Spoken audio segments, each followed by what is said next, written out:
Dieu vous bénisse, peuple de Dieu. Alléluia.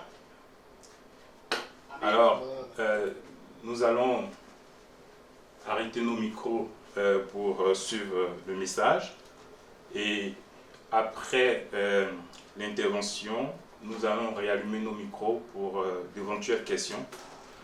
Je bénis déjà les différents hommes de Dieu, s'il y a des hommes de Dieu parmi nous, parce que de là où je suis, je n'ai pas une visibilité sur la liste des personnes qui nous suivent. Je salue mon épouse qui est au niveau de la partie technique, qui a la main sur tout le volet, tout l'aspect technique. Voilà. Et je salue aussi les initiateurs de ce programme. Il faut dire que penser un programme comme celui-là, c'est à saluer. Donc soyez salués depuis vos positions. Je salue les bien-aimés de l'église de Lyon et les différentes annesses qui la composent. Il faut dire que c'est vraiment avec émotion que je parle de Lyon et de Saint-Étienne parce que j'étais membre, ma famille également, après mes études à l'école de Saint-Étienne.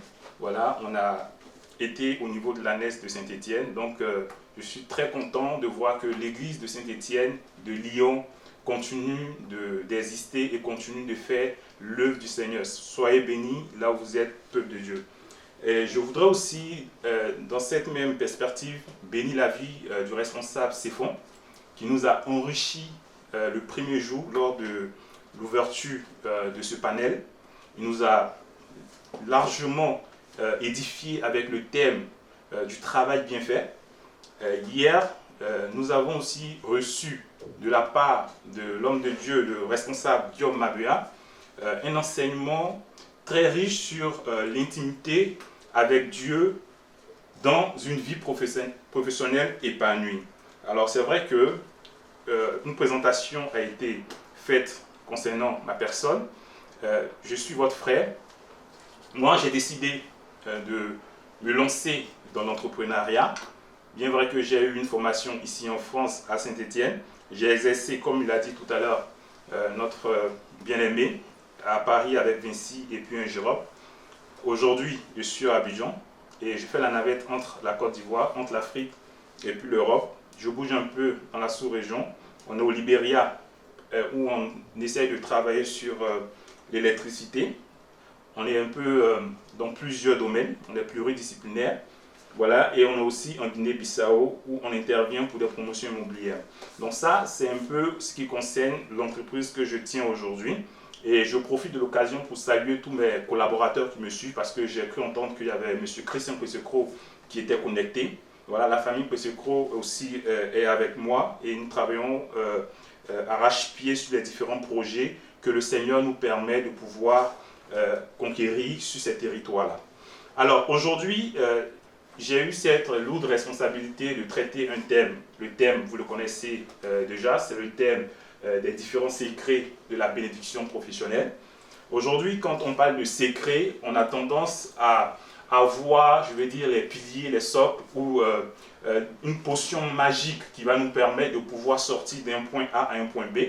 Et on reste coaché sur ces éléments-là de façon mécanique. Alors moi, je voudrais vous inviter, bien-aimés, je vais, au cours de ce panel, exposer sur 7 points clés, mais au-delà de ces points clés que je vais vous apporter, il y a d'autres éléments qui sont encore très importants à travailler, qu'il faudrait rechercher, et ces éléments-là, vous les aurez dans la Bible.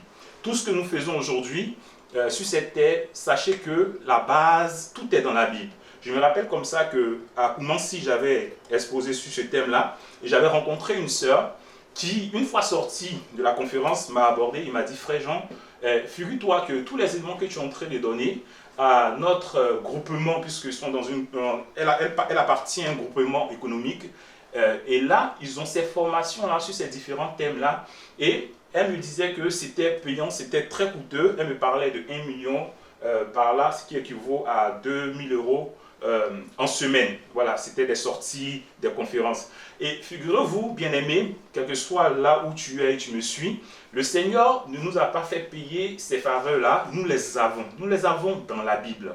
Il vous suffit seulement de vous familiariser avec votre Bible, de lire votre Bible, et vous allez découvrir de nombreuses, solutions, de nombreuses clés, de nombreux secrets que le Seigneur a mis de côté pour votre vie. Alors, je vais en parler de quelques-uns, ceux qui m'ont impacté, ceux qui m'ont permis de me motiver, ceux qui m'ont permis de prendre de l'élan et de pouvoir aussi me jeter dans l'entrepreneuriat. Certainement que vous seriez touché, certainement que ces éléments-là vont vous permettre vous aussi de pouvoir faire un pas. Alors, il faut dire qu'il y a une différence entre la vie professionnelle et l'entreprise. La vie professionnelle, quand on parle de la profession, c'est quoi? Quand je pose la question profession, quelle est ton entreprise à quelqu'un qui me dit mon entreprise, c'est, je dis n'importe quoi, la boutique où je travaille. Bon, dès lors où tu travailles dans une boutique ou que tu travailles dans une institution, c'est l'entreprise de quelqu'un. Ce n'est pas ton entreprise, c'est peut-être ta profession parce que la profession, sachez que c'est l'exercice qu'on fait de façon régulière. Donc, si tu exerces un métier de façon régulière, tu fais ce qu'on appelle une profession. Voilà. Et il y a une différence entre la profession et l'entreprise. Ce n'est pas parce que je suis en train de vivre une vie professionnelle que je ne peux pas entreprendre. Non, je peux exercer normalement ma vie professionnelle et m'épanouir en ayant une activité parallèle qu'on va appeler entreprise. Voilà. Donc, l'entreprise peut être à la fois aussi ta profession, parce qu'il y a des personnes qui vivent en plein temps dans leur entreprise, dans leur activité. C'est mon cas, par exemple. C'est que j'ai décidé de démissionner et me mettre en actif dans mon entreprise. Donc, là, dans ce cas de figure, ma profession est mon entreprise. Mais il y a des frères qui peuvent décider de rester dans leur profession et pouvoir construire, consolider, réaliser une entreprise parallèle. Alors, c'est très important de faire la part des choses.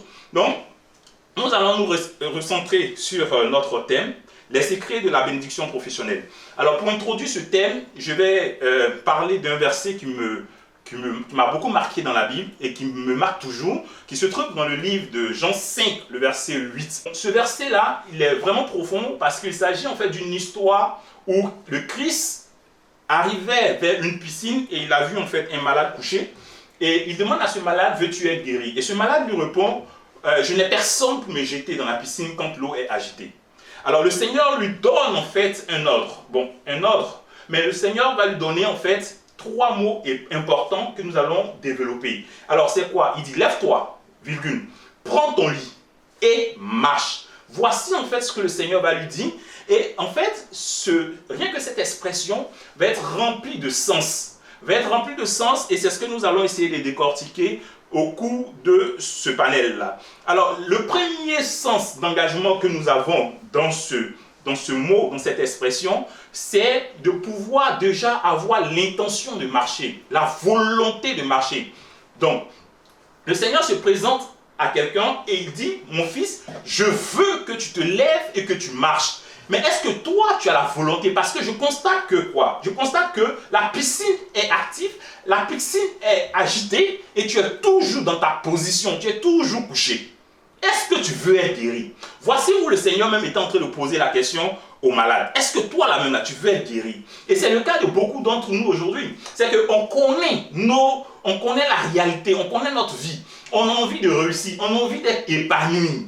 On sait même qu'est-ce qu'il faudrait faire pour être épanoui. Sachez que ce malade, il savait, puisque étant couché, quand le Seigneur lui a posé, veux-tu être guéri, la question, il n'a pas répondu, oui, je le veux. Vous savez pourquoi il n'a pas répondu, oui, je le veux? Parce qu'il sait qu'est-ce qu'il faut faire pour être guéri. Qu'il connaisse les étapes à suivre pour pouvoir avoir une vie épanouie, une vie professionnelle épanouie. Mais qui ne vont pas vivre réellement ces étapes-là. Pourquoi? Parce qu'il manque d'abord la clé numéro 1 qui est l'engagement.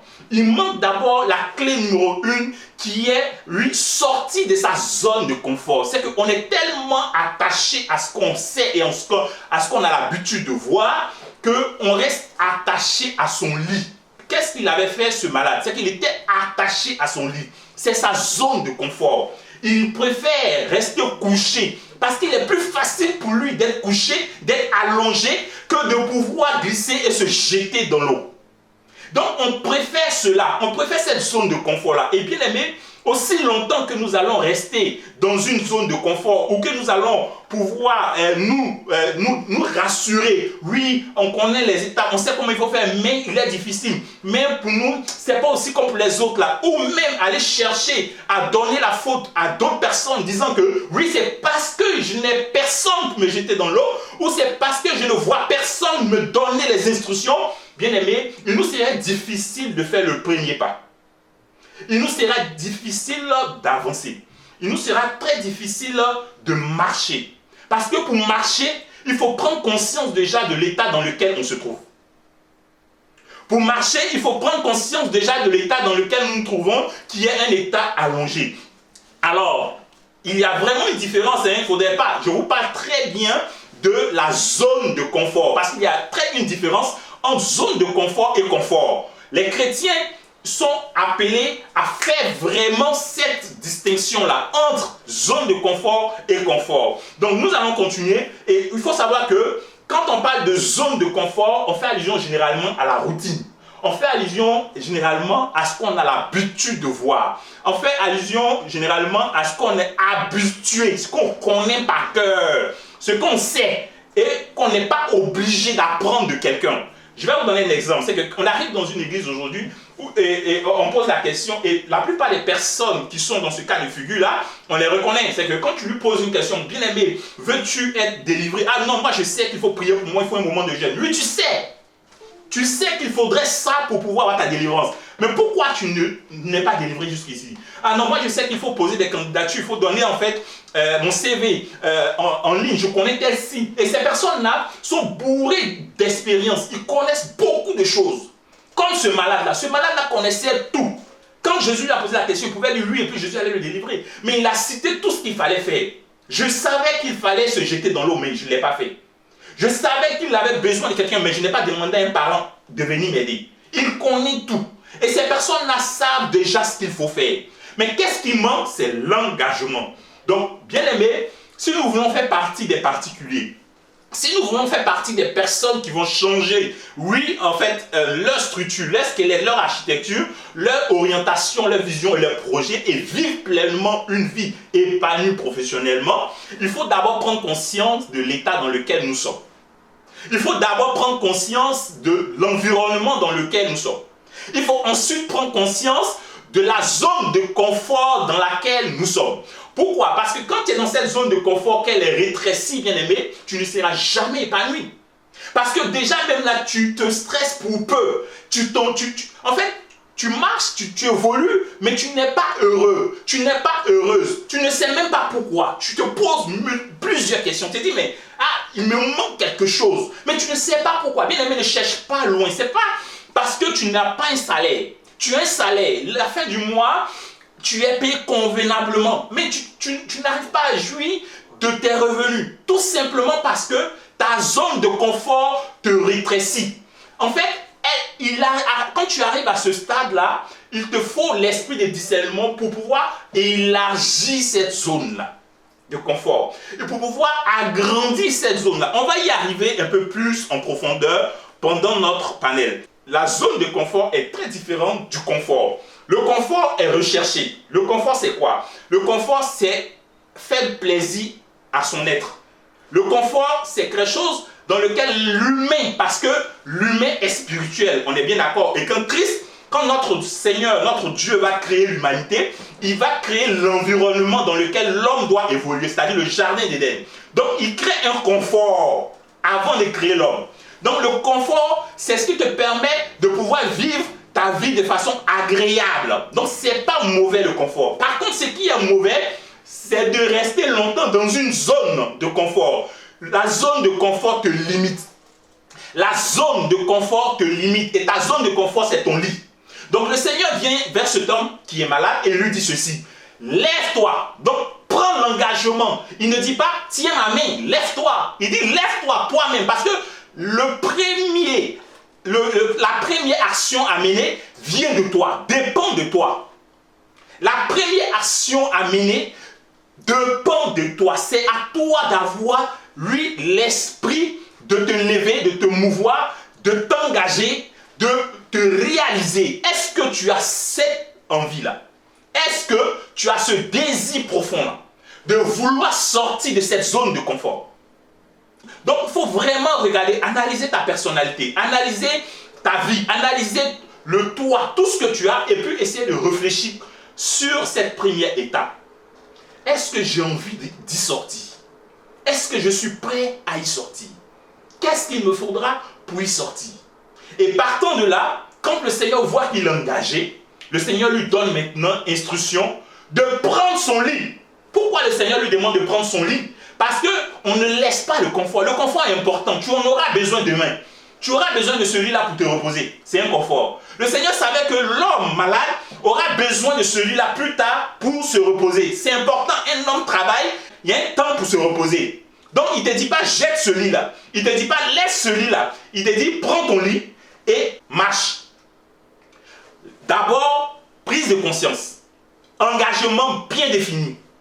Objectif clair. Tout ça, c'est la première étape. Ensuite, on se lance, on marche. Ensuite, on prend son confort et on essaie maintenant de l'élargir. On essaie d'agrandir son confort, de créer des activités. On essaie de s'inspirer des autres. On essaie d'avancer. On essaie de réfléchir. Et on essaie de voir, est-ce qu'on ne peut pas étendre son confort? Et il y a un verset dans la Bible qui me plaît plus encore, qui nous permet de pouvoir mieux comprendre ce verset-là. C'est dans le livre d'Ésaïe. Ésaïe 54, le verset 1. Dans le livre d'Ésaïe 54, on va le prendre bien aimé. Je vous laisse le trouver, comme ça on va le lire ensemble. Régis-toi stérile, toi qui n'enfantes pas. Fais éclater ton allégresse et ta joie. Toi qui n'as plus de douleur. Car les fils de la délaissée seront plus nombreux que les fils de celle qui est mariée, dit l'Éternel. Voilà une promesse qu'on donne à une personne qui n'enfante pas. Et aujourd'hui, ça peut être le cas d'un malade, ça peut être le cas d'un entrepreneur, ça peut être le cas d'un étudiant, ça peut être le cas d'une tierce personne. Je ne connais pas ta situation, mais ce que je sais, c'est que mon Dieu, il est vivant, il peut faire de nombreuses choses pour toi. Comme ce fut le cas de cette personne stérile. Il dit, voici ce que le Seigneur peut faire pour toi. Par contre, il va commencer le verset 2 par un mot qui est très important, qui va faire partie des différents points que nous devons voir. C'est élargir l'espace de ta tente. À quoi ça rappelle? À quoi ça nous ramène? Ça nous ramène à ce qu'on est en train de dire avec le lépreux. Ça nous ramène à dire qu'il faut élargir son confort. Donc, on n'est pas contre le confort.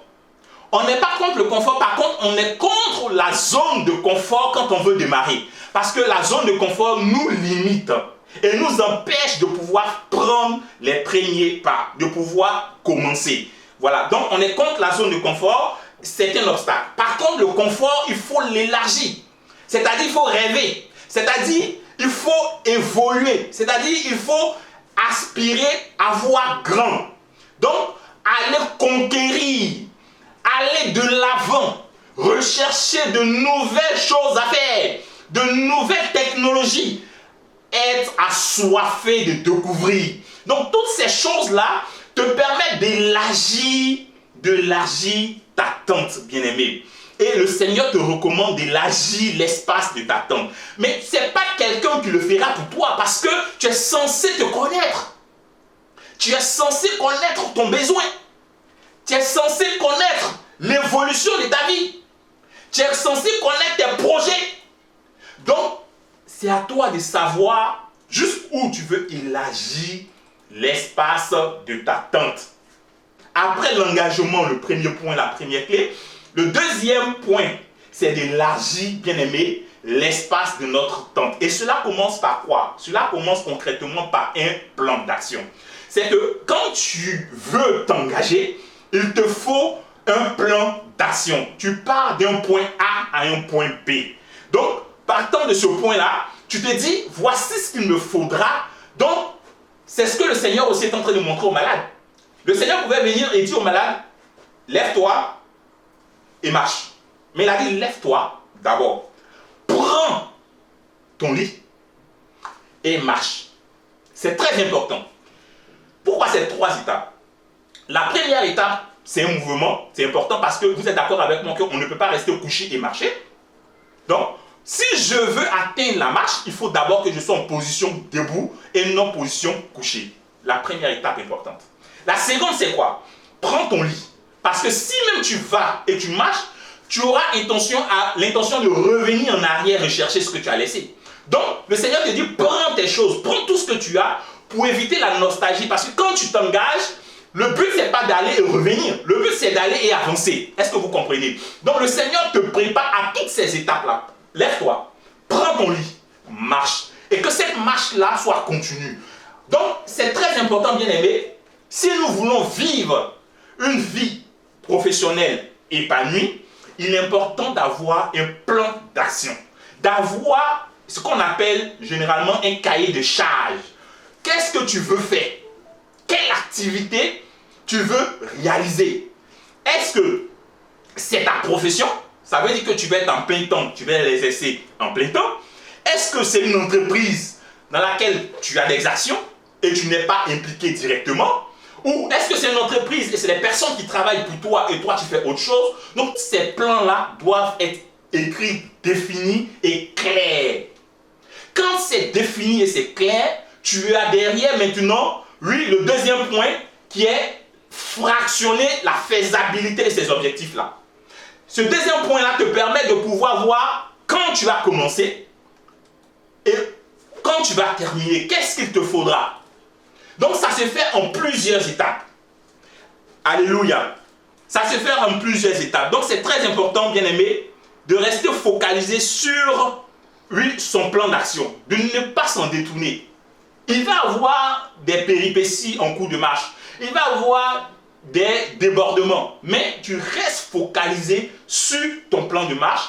Tu le fractionnes en plusieurs étapes et tu essaies de les faire jusqu'à ce qu'elles soient totalement réalisées. Donc ça, c'est ce qu'il faudrait retenir. Maintenant, moi dans mon cas pratique, on a dit aujourd'hui que j'ai créé Groka Corporation.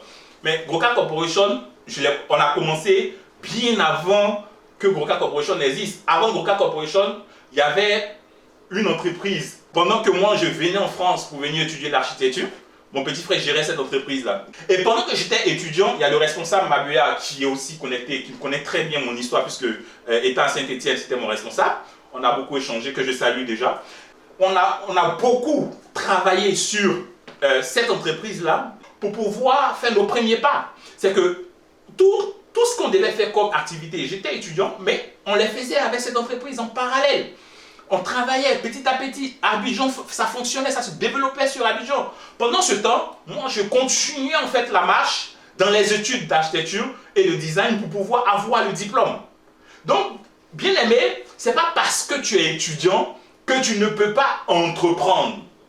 Ce n'est pas parce que tu es, je vais dire, salarié que tu ne peux pas entreprendre. Tu peux te faire aider, tu peux avoir aussi un appui, tu peux avoir une stratégie. Je vais atteindre tel but, mais je vais m'appuyer sur cette première phase. Voici ce que je vais faire. Et je vais attendre de voir les résultats et je vais avancer. Nous allons continuer pour ne pas rester seulement que sur ce point parce qu'il y a beaucoup d'autres choses à apprendre. On a dit qu'il fallait établir un plan d'action. Donc du coup, le plan d'action aussi, c'est une responsabilité. La responsabilité se trouve où? La responsabilité se trouve sur tes choix, sur tes décisions. Ne mets pas toujours la faute sur les gens parce que ce soit une réussite, que ce soit l'échec, ça t'appartient. Dès lors où tu décides d'entreprendre, c'est toi le premier responsable. C'est pour ça que le Seigneur s'adresse au malade, il dit, est-ce que tu veux? C'est toi. L'engagement, on en a parlé plus haut. Donc, c'est à toi de décider, en fait, d'élargir ta tente. C'est à toi de décider de grandir ton espace. C'est à toi de décider de faire avancer et de vivre une vie épanouie. Donc, toutes ces choses-là dépendent de toi. Et maintenant, nous allons descendre sur le troisième point qui est qu'on déploie la couverture de ta demeure. Et pour pouvoir déployer la couverture de ta demeure, c'est en ce moment-là que tu auras besoin d'un appui. C'est en ce moment-là que tu auras besoin d'une instruction, tu auras besoin de quelqu'un d'extérieur. Parce que on te demande de te faire aider. Quand on déploie la couverture de ta demeure, tu n'es plus seul. Et c'est là où, bien aimé, il y a des activités où tu ne peux pas te lancer tout seul comme ça. Où tu as besoin d'un mentor. Où tu as besoin d'un guide, de quelqu'un qui a déjà eu de l'expérience, qui va t'en apporter. Et bien aimé, reste focalisé sur l'essentiel. Parce que tu es là pour apprendre. Si tu es là pour apprendre, tu es là pour, un but bien précis. Je vais raconter mon histoire parce que moi aussi, étant chez Vinci, quand j'étais rentré, au départ, j'avais un responsable qui était avec moi, que j'ai beaucoup apprécié au départ parce que quand le recrutement le faisait, tout allait bien. Mais un jour, je suis arrivé au bureau et il m'a dit qu'il n'aimait pas ma tête. Il n'aimait pas ma tête, pourquoi? Parce que j'étais diplômé que lui. Et il était plus gêné de travailler avec moi à cause de mon diplôme. Bac plus 6 et lui, il venait d'un bac, je crois, bac plus 2 technicien. Mais à cause de l'expérience qu'il a eue avec Vinci, il était à un niveau supérieur. En fait, il était responsable. Mais quand il a vu mon CV, quand il a vu en fait ma candidature, il n'a pas voulu me retenir. Il a voulu en fait qu'on me donne juste quelques tâches et qu'on me libère. Et moi, j'étais rentré chez Vinci après avoir prié. Mon épouse et moi, on avait beaucoup prié. Et le Seigneur nous avait dit, rentrez, c'est là que vous deviez aller. Donc quand j'étais rentré dans cette entreprise-là, je savais que le Seigneur m'avait envoyé là pour quelque chose de précis. Et que je ne devais pas en fait me laisser fragiliser par cette personne-là. Par contre, le Seigneur m'a dit, tu dois aimer cette personne parce qu'elle va t'apporter quelque chose. Tu ne dois pas en fait, je vais dire, dénigrer cette personne, ça c'est un. Il n'a pas besoin d'être insoumis, il n'a pas besoin de se prendre la tête disant, moi j'ai un diplôme plus important que toi, voici. Non, non, tu restes un, mon fils, tu restes un parce que de là, je vais faire quelque chose avec toi. Et c'était tellement clair, c'était tellement précis que à chaque fois qu'il essayait de faire des choses pour me déstabiliser, il était en fait étonné de mes réactions. Il était étonné de voir que je ne réagissais pas dans le but de pouvoir m'emporter dans la colère. Et il m'appelait à chaque fois, il me disait, bon, je vais donner un exemple banal, c'est que je peux dessiner un plan comme par exemple celui de l'extension de l'aéroport d'Orly, où on est en équipe, on est 4-5, on fait le plan. Mais moi, je dépose mon plan, je signe, et pour moi, ça ne passe pas. On me dit non, que non, c'est pas bien, c'est toujours récalé, il y a toujours quelque chose à reprocher quand c'est moi qui fais. Quand c'est moi qui dépose, il y a toujours quelque chose à dire.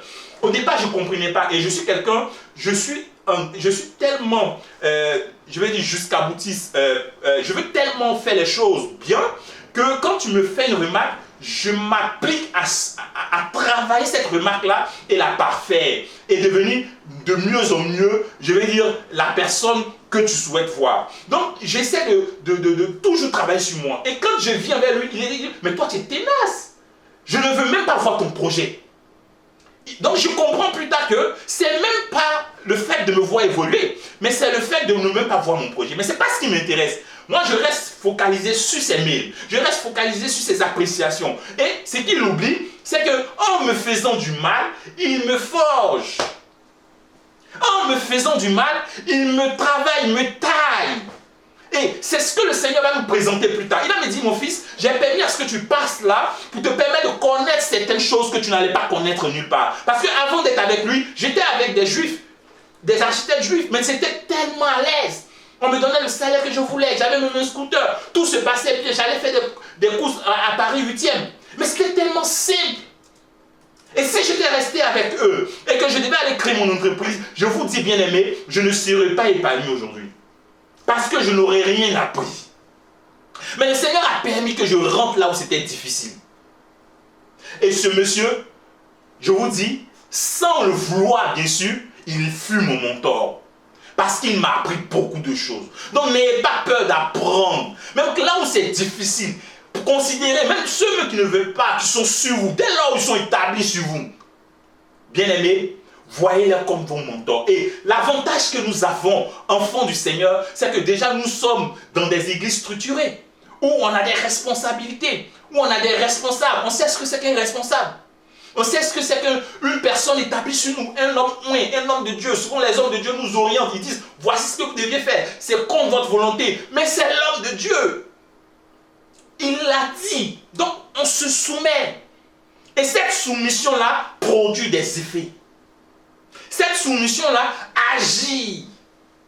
Importance d'avoir un mentor pour pouvoir avancer. Après l'importance d'avoir un mentor, bien aimé, nous avons accepté d'apprendre des autres.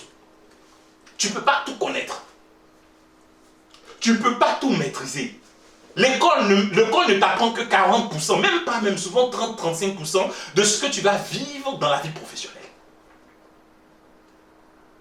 Donc quand tu acceptes, tu sors de l'école et que tu rentres maintenant dans la vie active, bien aimé, aie l'oreille ouverte et écoute tout ce qui se passe dans ton environnement.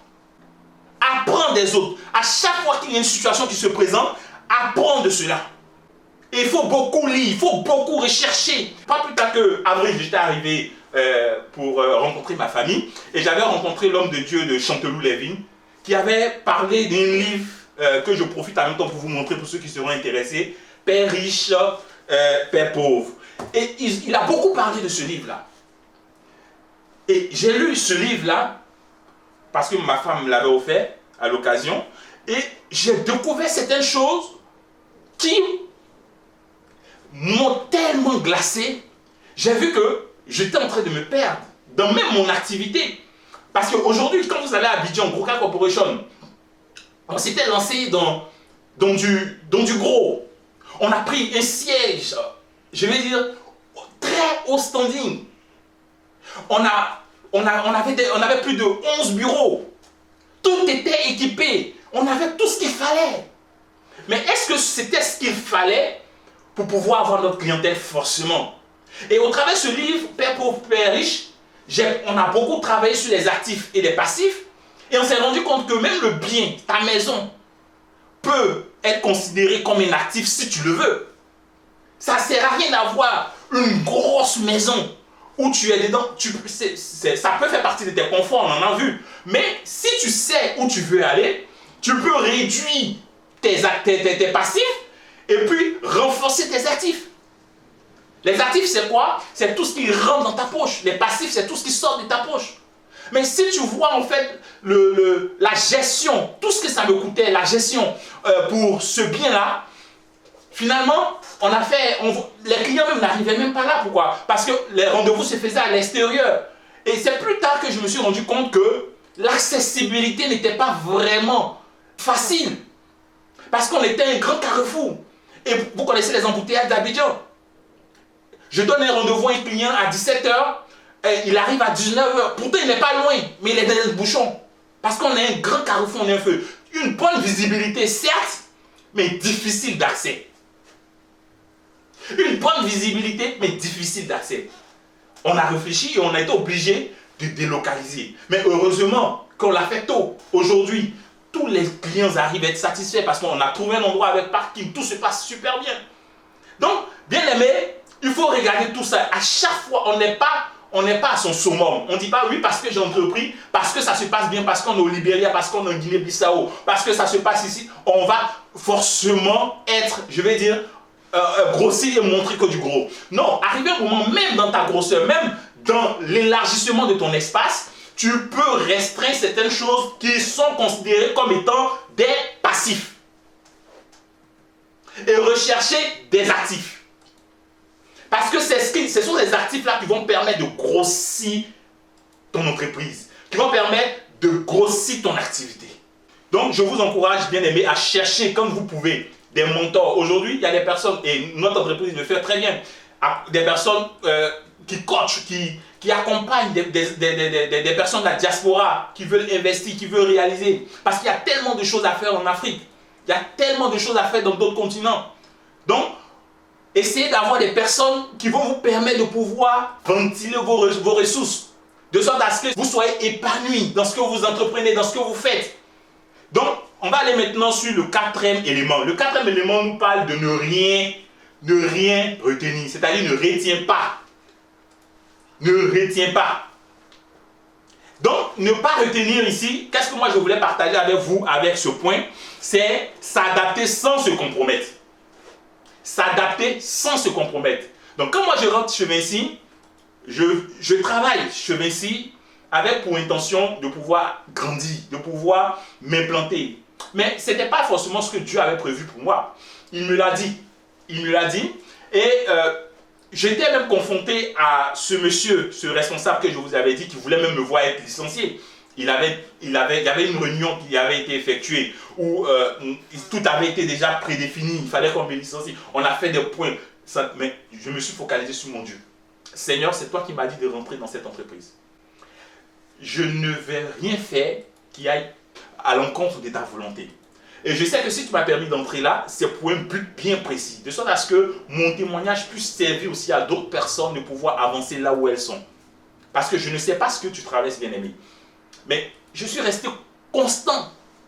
Je n'ai pas dit parce qu'il a cette pression, moi je vais lui montrer qui je suis. Parce que je suis un architecte, j'ai un bac plus 6. Lui, il a dit, je ne me suis pas emporté.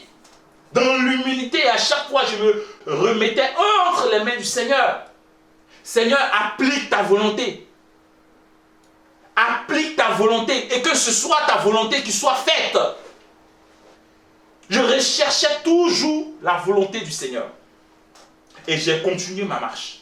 C'était pas facile, je vous le dis. C'était pas facile parce qu'on est tombé aussi dans la période de Covid.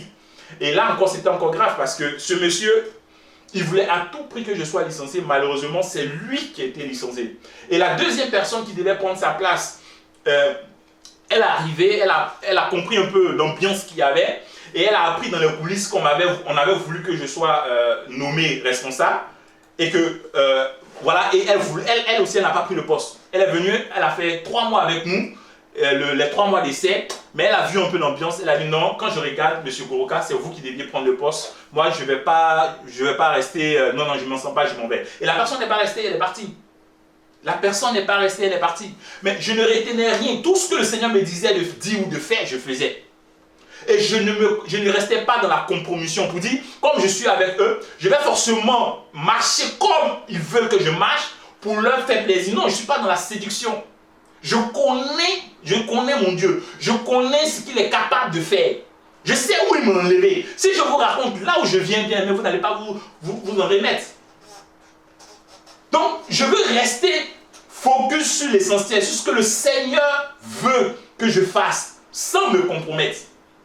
On est venu à Saint-Étienne en tant qu'étudiant. Il n'y avait pas, comment on appelle ça, il n'y avait pas les parents derrière nous. Et je pense qu'il y a beaucoup de frères aujourd'hui qui l'ont fait, qui nous suivent aujourd'hui. Vous avez quitté Abidjan, vous êtes arrivé en Europe. Pour d'autres, lui, ce sont les vacances. Oui, il pouvait rentrer maintenant dans la vie active, faire n'importe quoi et laisser le Seigneur. Mais non, vous êtes resté focus sur l'essentiel. Vous avez gardé la foi. Et je vous encourage à continuer à garder la foi. Parce que c'est en Christ qu'on a la véritable bénédiction. Cette bénédiction qui n'est suivie d'aucun chagrin. Et bien aimé, le Seigneur ne ment point.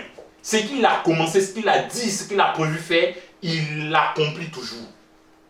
Et j'ai marché sans compromission. Depuis Saint-Étienne jusqu'à Paris.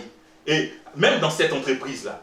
Et un jour, ma grande direction vient me voir et me dit que oui, on aura une réunion de grande instance qui va se tenir un vendredi et qu'ils aimeraient que je prenne part. Donc je suis rentré chez moi et j'ai vu mon épouse, on s'est mis à prier et j'ai dit que le Seigneur nous oriente, qu'il nous dise clairement ce qu'on doit faire et qu'est-ce qui doit être décidé. Et le Seigneur nous dit ceci, et je vous partage. Il me dit à moi que tu vas être élevé dans cette entreprise, tu vas occuper tel poste, on va mettre à ta disposition un moyen de locomotion, on va augmenter ton salaire, mais quand tu auras toutes ces étapes-là, quand tu verras venir toutes ces faveurs-là, c'est le signe que je te donne pour quitter l'entreprise. Quand tu verras en fait toutes ces élévations-là, ne reste plus dans la compromission, quitte l'entreprise. Voici ce que le Seigneur me donne à moi. Ça peut ne pas être ton cas. Le Seigneur peut aussi te parler autrement. Parce qu'il connaît ta personnalité, il sait où il veut aller avec toi. Il peut te dire, reste dans cette entreprise. Moi, à moi, il a dit, sors de cette entreprise. Sors de cette entreprise quand tu vas voir l'élévation. Je ne comprenais pas, j'étais tout rouge. L'élévation que tout le monde recherche là. En plus, j'ai traversé des moments difficiles. Et maintenant, on reconnaît mon niveau, on reconnaît, on m'élève. On me demande d'être responsable de tout un bureau d'études. Et maintenant, on me demande, non mais Seigneur, et il me dit, c'est là que tu dois partir. Je viens, je parle à mon épouse. On échange. Maintenant, elle va voir ça dans un rêve. C'est-à-dire, dans un rêve, le Seigneur va lui parler. Et elle vient me dire, effectivement, voici ce que moi aussi j'ai vu. Donc, on doit maintenant s'accorder et puis planifier. J'arrive à l'entreprise, effectivement, tout ce qui a été dit a été fait. J'ai eu, en fait, il m'appelle le vendredi, il me dit, Monsieur Groka, voici ce qui va se passer, c'est qu'on a le poste qui est vacant, et tous ceux qu'on embauche, quand ils arrivent, ils se disent que vous êtes la meilleure personne, en fait, pour prendre ce poste, ils ne voient pas pourquoi ils doivent le prendre, donc on vous l'accorde, on aimerait vraiment que, voilà. J'ai dit, je vais réfléchir. Je vous donnerai ma réponse. Donc le lundi, je reviens et je leur donne ma réponse. Non, je ne peux pas prendre parce que j'ai d'autres ambitions. Mais ils étaient tombés de nues. Mais comment c'est possible? Pourquoi? Il faut réfléchir encore. Voici, on a mis ça à ta disposition. Mais ce n'est pas le matériel. Ce n'est pas du matériel dont il est question. Alléluia.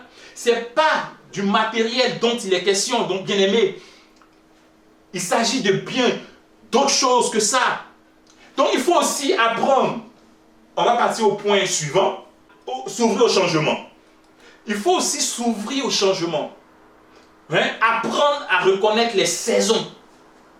Quand tu veux vivre une vie professionnelle épanouie, ne te dis pas que tous les jours seront les mêmes.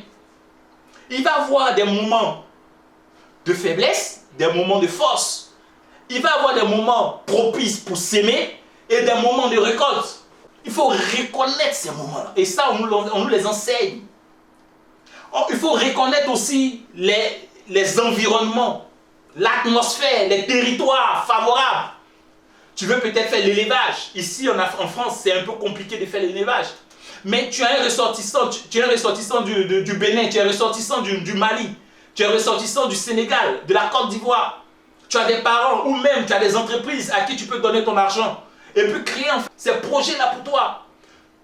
Alors que si tu veux tu veux investir dans tout ce qui est textile, tout ce qui est vestimentaire, il y a d'autres territoires qui sont plus propices, plus favorables. La Chine, par exemple, pour pouvoir faire du commerce en ligne. Donc il faut connaître les territoires. Il faut s'ouvrir au changement. Quand tout récemment il y a eu le Covid, l'Église s'est adaptée parce que c'est un nouveau changement. Et il faut s'adapter en tant que chrétien au changement. Il ne faut pas rester dans sa zone de confort. Il faut s'ouvrir. Il faut s'adapter. Alléluia. Il faut distinguer le bon temps, l'atmosphère favorable, le bon territoire. En France, il y a beaucoup quand on parle de fiscalité, il faut vraiment connaître tout ça quand tu veux entreprendre en France. Tout ce qui est service, IA, en France, prend de l'ampleur. IA, entendez par là, intelligence artificielle. Aujourd'hui, il y a ce qu'on appelle des assistants robotiques qui te permettent de pouvoir accomplir certaines choses et avoir de la rémunération. Avoir de l'argent. Tu es étudiant. Tu peux te rendre sur Malte, par exemple, où on te donne des prestations de services. Tu peux te mettre sur, par exemple, je me propose.com, où tu donnes tes services et tu reçois en retour des récompenses, de l'argent. Donc, il y a plein d'astuces pour pouvoir avoir un complément à sa profession. Nous allons aller au point 5. Le point 5, toujours dans ce verset, nous dit « Allonge tes cordages ». Allonge tes cordages. Allonger tes cordages, c'est développer tes compétences. Développer tes compétences, bien aimé, on a plusieurs compétences. On peut avoir des compétences techniques, des compétences transférables, quand on appelle ce que j'appelle généralement la tropicalisation des compétences, c'est-à-dire prendre une compétence qui se fait déjà dans un lieu bien donné, en Europe par exemple, et voir qu'elle n'existe pas en Afrique, et être l'initiateur. Je salue comme ça celui qui a fait Yongo à Abidjan. Voilà, il y a plein de trucs comme ça qui peuvent te permettre de transférer quelque chose qui n'existait pas sur le territoire et de pouvoir aussi avoir de l'argent. Nous, qu'est-ce qu'on a fait avec Groka Corporation? On a pris Rentila. Rentila, ici en Europe, c'est ce qui te permet de gérer tous les biens et avoir une plateforme où, quel que soit l'endroit où tu te trouves, tu as toujours un regard sur les entrées et les sorties. Comme on est dans l'immobilier, on a développé cette application. On s'est l'a appropriée. Et on allait sur le territoire, on a mis, ça fonctionne. Aujourd'hui, tous nos clients, ils ont sur les smartphones, sur leur téléphone, ils ont l'application et ils savent les loyers, quand est-ce qu'ils doivent les payer. Bien vrai qu'il faut suivre les gens, parce que ce n'est pas les mêmes réalités en Europe et en Afrique. Il faut suivre les gens au quotidien pour pouvoir avoir son bien, mais tout est tracé. Vous avez les résultats qui sont concrets. Alléluia. Donc, ne pas hésiter à pouvoir travailler ses compétences. Compétences telles que dans la communication. Tu n'es pas fort dans la communication. On a des IA qui te permettent d'être pertinent dans la communication comme Canva. Tu prends une photo, tu réagis. Si tu ne sais pas, il y a des designers qui sont là, il y a des graphistes qui sont là, tu t'approches d'eux. Et tu vas apprendre. Tout ça, ce sont des atouts qui peuvent te permettre d'aller encore plus loin dans ton épanouissement professionnel. Le leadership, il faut le travailler. Aujourd'hui, il y a des frères, il y a des sœurs qui sont formidables on est toujours dans ce point 5, qui sont formidables dans résoudre des problèmes. Alléluia. Résoudre des problèmes, c'est une compétence. Avoir même une pensée critique, bien aimé, c'est aussi une compétence qu'il faut travailler. Avoir une bonne collaboration. Parce qu'il y a des gens aujourd'hui là, t'assois avec eux, c'est bizarre. Travailler avec eux, c'est bizarre. Parce que il n'y a aucune positivité. Ils sont toujours pessimistes. Donc il faut travailler ta collaboration avec les autres. C'est aussi une compétence à travailler. La gestion du stress. Il y a des actions qu'on veut te donner, il y a des projets qu'on veut te confier. Mais tu stresses tellement que on a du mal à te confier certaines responsabilités. Tu stresses tellement que les clients même ont du mal à te faire confiance.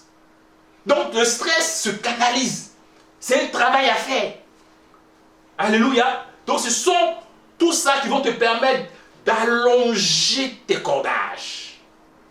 Allonger tes cordages. Pour allonger ces cordages, il faut développer ses compétences. Il faut faire ce qu'on appelle du networking. Du networking, c'est quoi? C'est un réseau. Développer son réseau. Aujourd'hui, nous avons des plateformes pour le faire comme LinkedIn. Nous avons des plateformes comme même Facebook pour développer le réseau dans ta vie professionnelle. Tu es dans quel domaine, bien-aimé? Il y a des plateformes où tu vas avoir, des compétences, où tu vas avoir même des informations concernant ton domaine, où tu vas voir qu'il y a des conférences qui se font sur des thèmes, sur des thématiques que tu abordes pour ton doctorat, pour ta licence, pour ton master.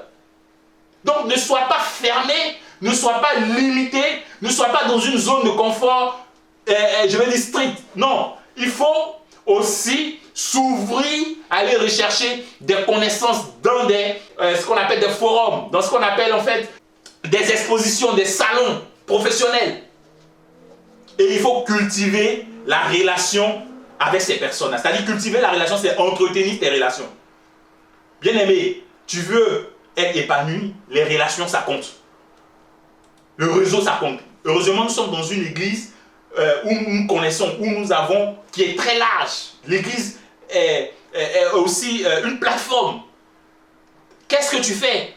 On doit te connaître aussi dans ton église, dans ta localité. Tu dois parler de toi, tu dois parler de ce que tu sais faire. Si c'est la cuisine que tu sais faire, bien aimé, fais-toi connaître. Tes projets, fais-les connaître. C'est ton réseau. Alléluia. Mais attention, il faut faire attention aux mauvaises compagnies, comme nous dit le livre de 1 Corinthiens 15. Parce que les mauvaises compagnies corrompent toujours les bonnes mœurs.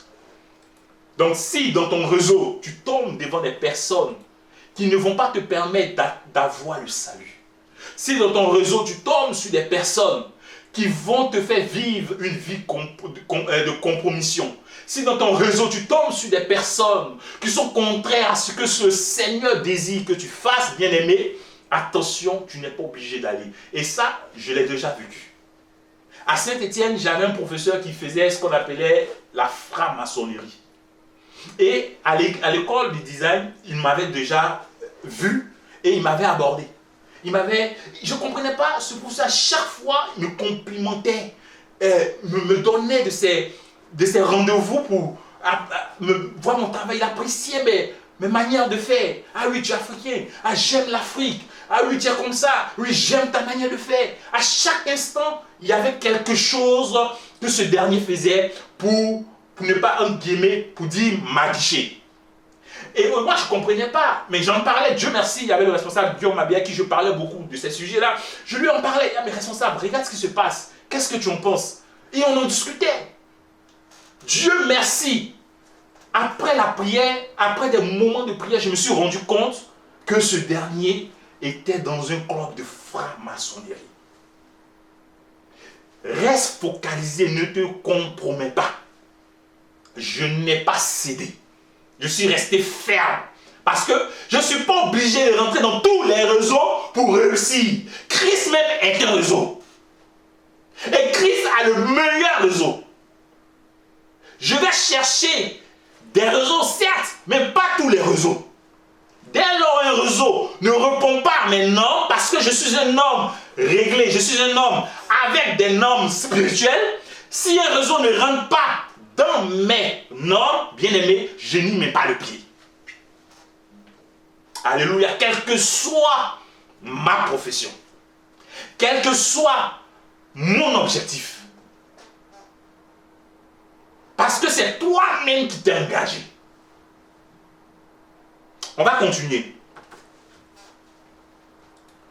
Donc, le sixième point. Le sixième point va nous parler de affermir ses pieux.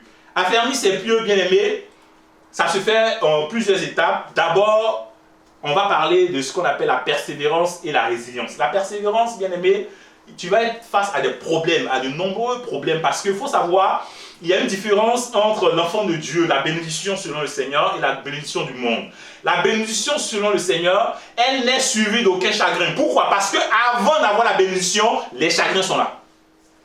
Le Seigneur te récompense de ce que tu as fait. C'est-à-dire que tu vas passer les étapes, plusieurs étapes, et la récompense est à la fin. Alors qu'avec le diable, il te donne d'abord la récompense, et après il te donne la difficulté. Donc, la bénédiction qu'il te donne là, va pouvoir couvrir les difficultés qui arrivent. Au final, tu as quoi? Rien. Mais contrairement, le Seigneur, il te prépare, il te sculpte, il te fait passer des étapes, il te fait grandir. Et au final, quand il se rend compte que tu es acquis, que tu es stable, que tu as atteint le niveau, il te récompense avec une bénédiction. Donc la bénédiction du Seigneur n'est suivie d'aucun chagrin, contrairement à celle du diable. Donc c'est pour cette raison, des persécutions, tu vas en trouver sur ton chemin. Si tu aspires véritablement à l'épanouissement, tu auras sur ton chemin des problèmes. Ne te dis pas que ça va être aussi évident, ça va être aussi facile. Ça va être simple. Non, bien-aimé. Tu vas tomber devant des difficultés. Mais reste persévérant. Regarde ton objectif et va jusqu'au bout. La résilience te permettra de pouvoir, oui, atteindre tes défis et de pouvoir réussir dans ce que tu fais. Donc, bien-aimé, continue de t'engager, continue de marcher sur cette ligne-là et continue d'apprendre de tes échecs si les échecs arrivaient devant toi, continue d'en tirer des leçons et grandis, rebondis et sois fort. Et après, en fait, cette étape de persévérance et de résilience, il faut noter aussi l'équilibre entre la vie professionnelle et la vie personnelle. Aujourd'hui, beaucoup de personnes ont du mal, plusieurs personnes du moins ont du mal à faire la part des choses entre vie professionnelle et vie personnelle, surtout quand tu entreprends. Surtout quand tu entreprends, il est difficile au début de faire la part des choses, mais il faut faire la part des choses. Il faut donner à César ce qui est à César. Il faut donner à Dieu ce qui est à Dieu. Donc il faut donner à ta famille ce qui est à ta famille, et il faut donner aussi au travail ce qui est au travail. Il faut faire la part des choses. Il faut aussi l'équilibre entre la passion et la réalité. Ah, là, c'est un point très important parce qu'aujourd'hui, plusieurs personnes restent sur leur passion, restent fermes à leur passion, même sans regarder même la réalité dans laquelle ils se trouvent. Je connaissais un ami comme ça qui avait fait un doctorat en pétrole et qui était arrivé en France. La France n'est pas un territoire pétrolier.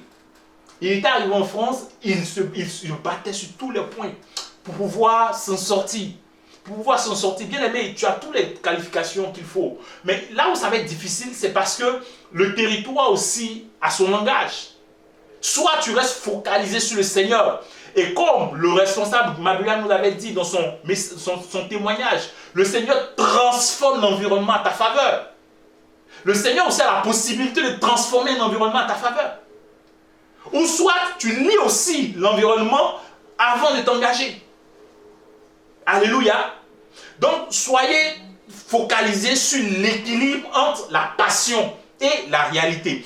Si tu as une passion de chantre et que tu arrives sur un territoire où les chantres ne sont pas en vogue, ne reste pas focus sur ça pour dire qu'il faut forcément que je réussisse dans la chanson.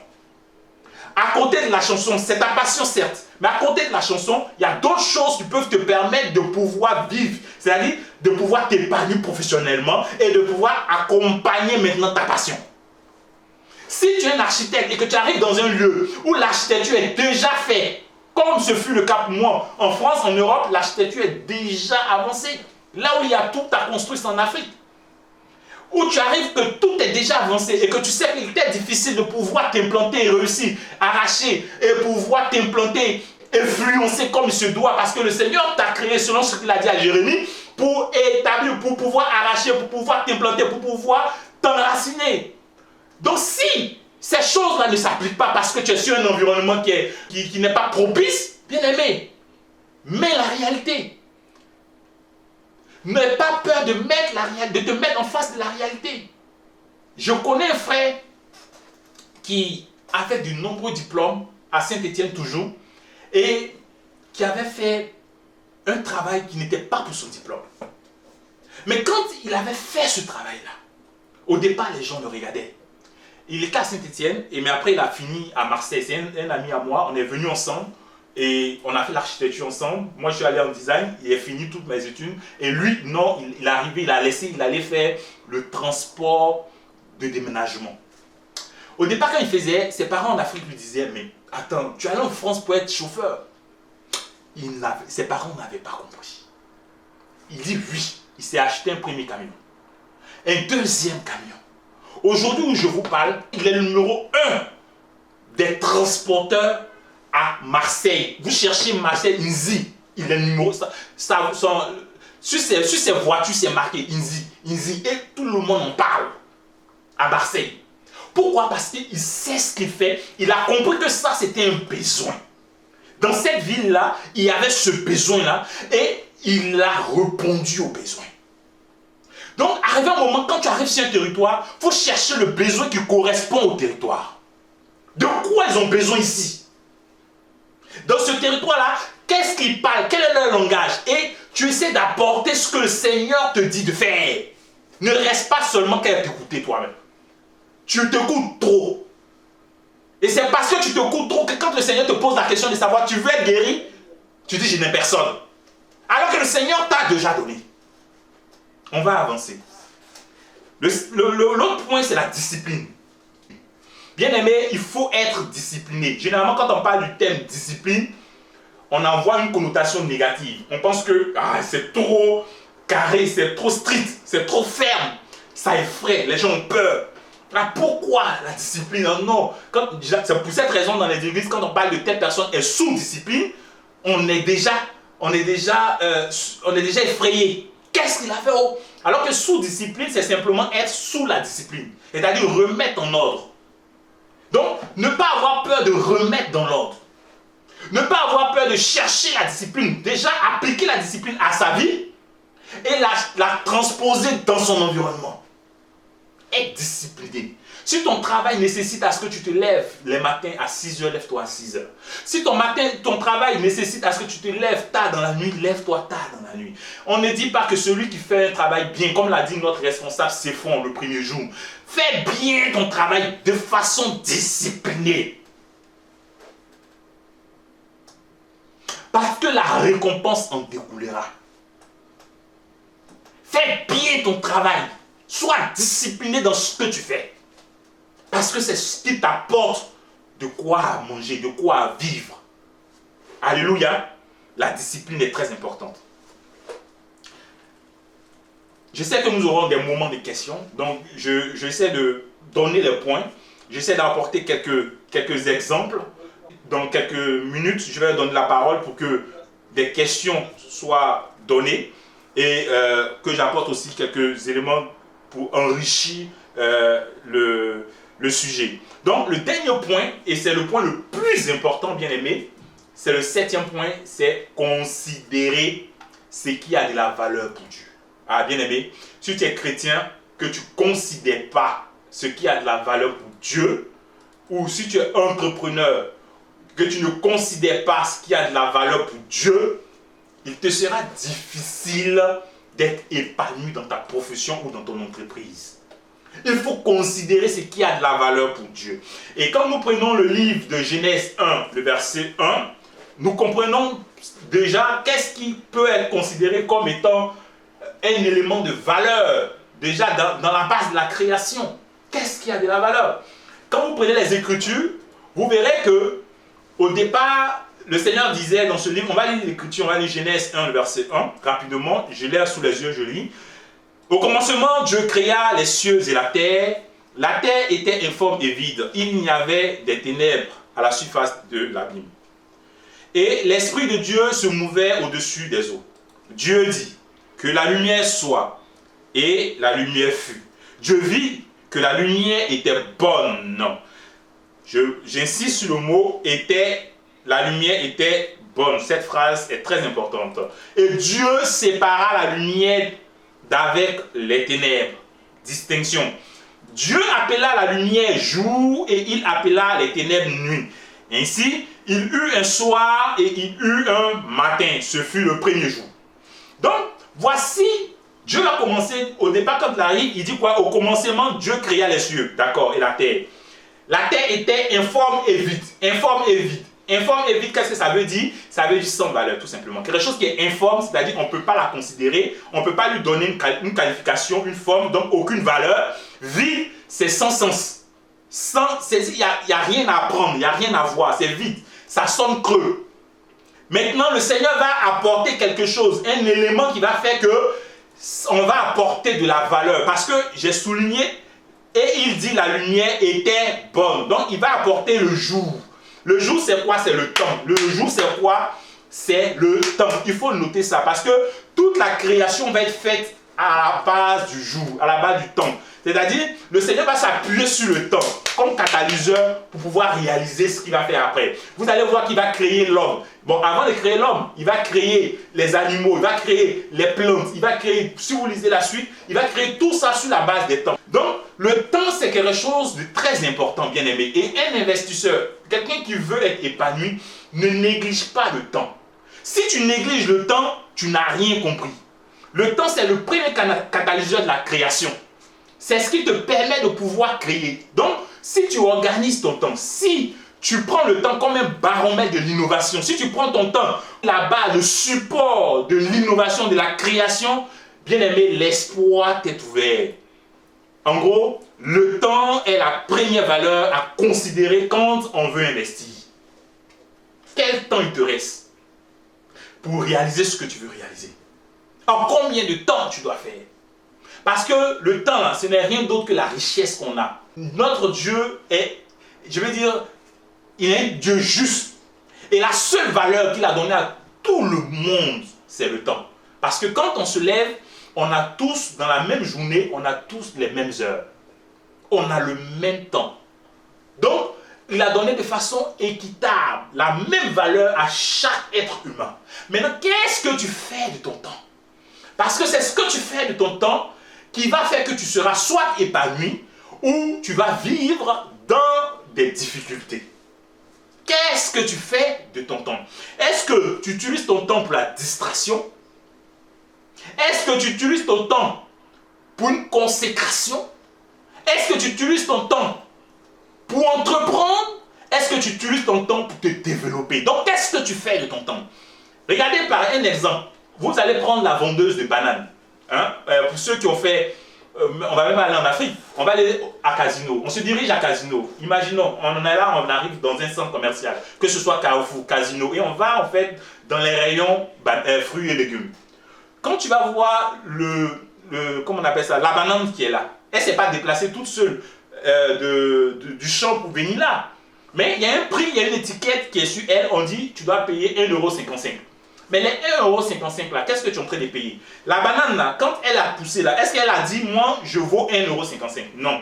Mais ce que tu es en train de payer, dis-toi bien, bien aimé, tu es en train de payer le temps de la personne qui a cultivé.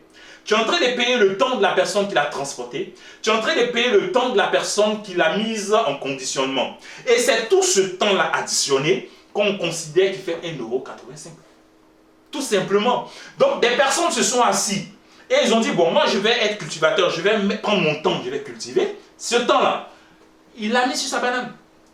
Le temps, c'est la valeur la plus importante. Et moi, j'appelle ça la valeur immatérielle.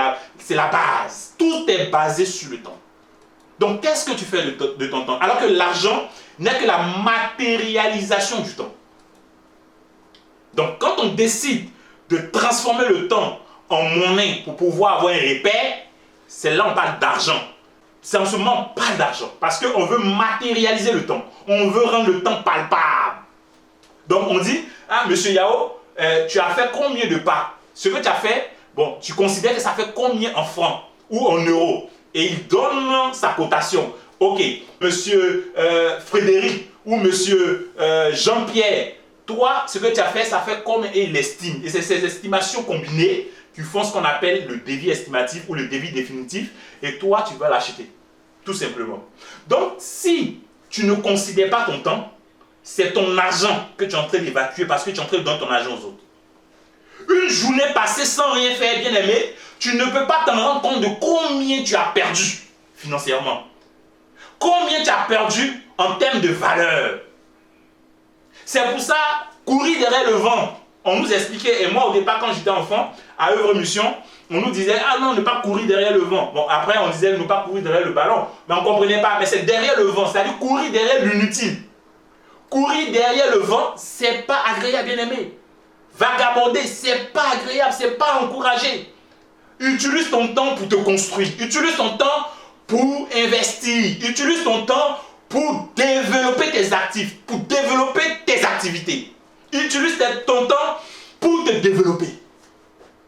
Ton temps, c'est ta valeur. Et c'est pour cette raison que quand tu es chrétien et que tu vas fléchir les genoux, parce que ce temps-là a de l'importance pour Dieu, et que tu rentres en présence du Seigneur, dans la présence du Seigneur, que tu lui accordes ce temps, bien aimé, le Seigneur t'écoute et il te bénit. Parce que ce qui a de l'importance pour lui, tu lui accordes. Le temps, c'est ce qui est le plus important. Ne dit-on pas que celui qui a de la vie, tant qu'il y a de la vie, il y a de l'espoir. Ne dit-on pas cela? Pourquoi? Parce que c'est ce temps-là qu'on peut encore exploiter. Mais un cadavre ne peut plus rien faire. Ne néglige pas ton temps, bien-aimé. Ne néglige pas ton temps, bien-aimé. Longtemps tu es resté sur ton lit. Longtemps tu es resté couché. Longtemps tu es resté dans ta zone de confort. Comprends maintenant que si tu veux être épargné, comme certaines personnes qui vivent et qui sont épargnées, pas parce qu'elles ont des marabouts, pas parce qu'elles ont des féticheurs, pas parce qu'elles ont, je vais dire, un puits qui leur permet, non, mais parce qu'elles ont compris l'importance de gérer leur temps. Elles ont compris les secrets qui leur permettent d'être épanouies. Donc, je t'invite, bien-aimé, à cultiver cela. Et ne néglige plus ton temps. Ne sois plus surpris, il faut te ressaisir. Il n'est pas trop tard. Ton Dieu est capable de faire beaucoup de choses pour toi. Il est capable de te retirer d'une situation et de t'envoyer à la table des rois. Moi, je ne pouvais pas imaginer, depuis tant d'années où j'étais, je ne pouvais pas imaginer que moi, j'allais m'asseoir avec des présidents. Je ne pouvais pas m'imaginer que j'allais m'asseoir avec des ministres ou qu'ils allaient m'inviter pour pouvoir participer à des projets importants de leur État, comme ce fut pour la Guinée-Bissau. Mais le Seigneur savait ce qu'il avait prévu. Et si tu veux que le Seigneur le fasse pour toi, sois engagé. Engage-toi. Prends la décision aujourd'hui. Prends la décision aujourd'hui de considérer ce qui a de la valeur pour Dieu. Prends la décision aujourd'hui de considérer ce qui a de la valeur pour Dieu. Et le temps a de la valeur aux yeux de Dieu. La dîme aussi, on l'a dit avec le responsable Séphon, a de la valeur aux yeux de Dieu. C'est ce qu'on appelle l'interdit. Ne touche pas à l'interdit, ça a de la valeur pour Dieu. Considère les choses que Dieu considère. Considère ce que Dieu considère et tu verras ce que le Seigneur fera pour toi. Alors, si vous vous référez à notre livre de base qui est Ésaïe 54, au dernier verset, il est dit que si tu fais ce que je te dis, c'est-à-dire ces points qui ont été énumérés, au verset 9, alors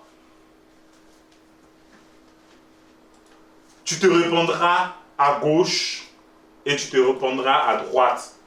Et tu connaîtras ce qu'on appelle la bénédiction professionnelle, bien-aimé. Si tu veux te répandre et si tu veux connaître la bénédiction professionnelle, voici des points que tu dois garder et tu dois entretenir. Que le Seigneur nous bénisse.